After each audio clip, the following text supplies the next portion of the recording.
আপনার আলোচনায় প্রায় বলেন দাড়ি, টুপি, জুব্বা এগুলি ইসলামের মুখ্য বিষয় নয়। যদি এগুলি ইসলামের প্রধান মুখ্য বিষয় না হয়েই থাকে, তবে কারা ইসলামের অপরিহার্য অঙ্গ হিসাবে এগুলিকে পরিণত করলো, এই ব্যাপারে কিছু বলবেন কি? একটা হচ্ছে মুখ্য বিষয়, একটা হচ্ছে গৌণ বিষয়, একটা হচ্ছে ফরজ বাধ্যতামূলক, একটা হচ্ছে সুন্নত নফল মুবাহ। ইসলামের বুনিয়াদ কয়টা? বুনিয়াদ, বেসিক, মূল। হাদিসে আছে বুনিয়াল ইসলামে আলা খামসিন, 5টা। লা ইলাহা ইল্লাল্লাহ 1 নাম্বার, মুহাম্মদ রাসূলুল্লাহ। শুনেন, কলেমা মানে নবীর নাম আছে। লা ইলাহা ইল্লাল্লাহ আদম সফিউল্লাহ, লা ইলাহা ইল্লাল্লাহ ইব্রাহিম খলিলুল্লাহ, লা ইলাহা ইল্লাল্লাহ মুসা কালিমুল্লাহ, লা ইলাহা ইল্লাল্লাহ ঈসা রুহুল্লাহ, লা ইলাহা ইল্লাল্লাহ মুহাম্মাদুর রাসূলুল্লাহ।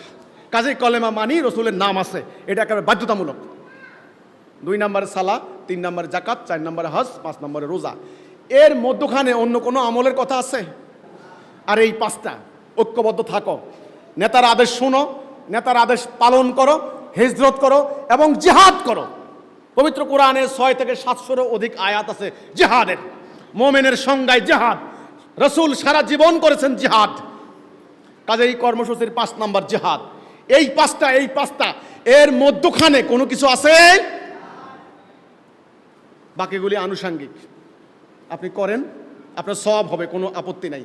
কিন্তু আসলটা, বেসিক, মূল, ফরজ, সেগুলো তো আগে ধরবেন নাকি?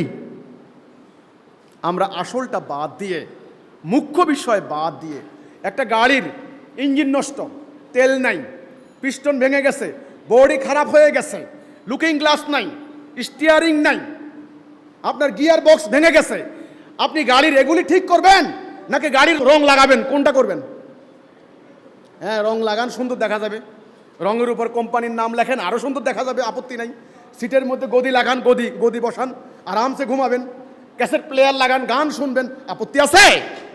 কিন্তু ভাই, যেই উদ্দেশ্যে গাড়িকে বানানো হয়েছে, ওই উদ্দেশ্য আগে ঠিক করেন। গাড়ির ইঞ্জিন ঠিক করেন, তেল সরবরাহ করেন, চাকা নষ্ট হয়ে গেছে চাকা ঠিক করেন, পিস্টন ঠিক করেন, বডি দাঁড় করান, লুকিং গ্লাস দেন, স্টিয়ারিং দেন, তারপরে ওই যে গিয়ার বক্স ঠিক করেন, এবার গাড়ি চালান। আল্লাহর দ্বীন এসেছে সংগ্রাম করে মানব জীবনে শান্তি প্রতিষ্ঠা করার জন্য, মানুষ যেন দরজা খুলে ঘুমাতে পারে, এই শান্তির জন্য। আজকে এই শান্তি নাই। সুন্নত নফল নিয়ে পরে মারামারি করেন, আগে বাঁচেন, আগে ঐক্যবদ্ধ হন। এক দীর্ঘ ইতিহাস কিভাবে আল্লাহ রসুলের সেই দিনকে এই দিকে আনলো, একটা উদাহরণ দিলে বুঝবেন। এই বোতলটা এইভাবে থাকে, এটা কি স্বাভাবিক না? আপনি টেবিলে বোতল রাখলে কিভাবে রাখেন? এই না? কেউ কি বোতলকে এভাবে রাখে?